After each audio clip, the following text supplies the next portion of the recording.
Where are we today, Phil? Maker Church. Remember what I was saying about Mount Edgecumbe House? Colonel Martin moved around there. Having failed to take Mount Edgecumbe House, he decided to attack Maker Church.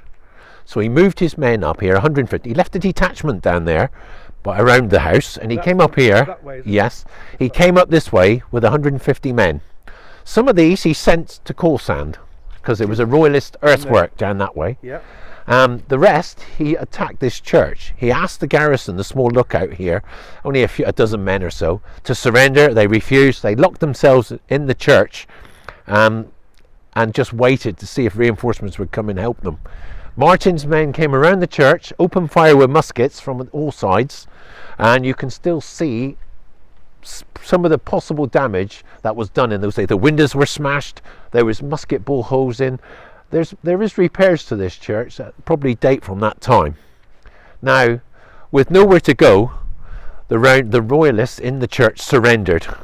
Colonel Martin put a lookout in the tower because it's a good view from up there all around. You can see everywhere from the top of this tower. With his men then, he left a small post here and moved down to MILLBROOK, where there was a royalist garrison of unknown strength. Not far, about less than a mile away. Yeah. Colonel Martin marched his men down. He wasn't afraid of the fact that people told him there was a strong royalist force down there. He moved down. He was an aggressive commander, this man.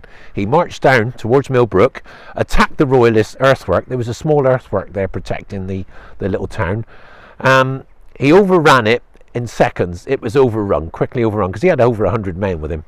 The royalists were just fled. The survivors ran off.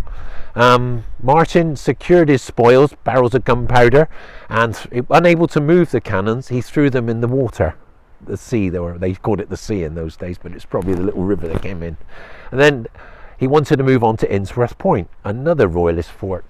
But his lookouts he left in this tower made a signal to him that the royalist reinforcements were coming from the direction of Saltash, were on their way. So he abandoned MILLBROOK. He moved up here leisurely. He didn't rush.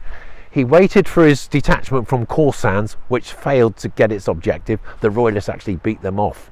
And then he moved down to the boats, put his prisoners and whatever else he captured into the boats, and went back to Plymouth, towards the Kreml work where he left from originally. Thank you very much, Phil. Thank you, Steve.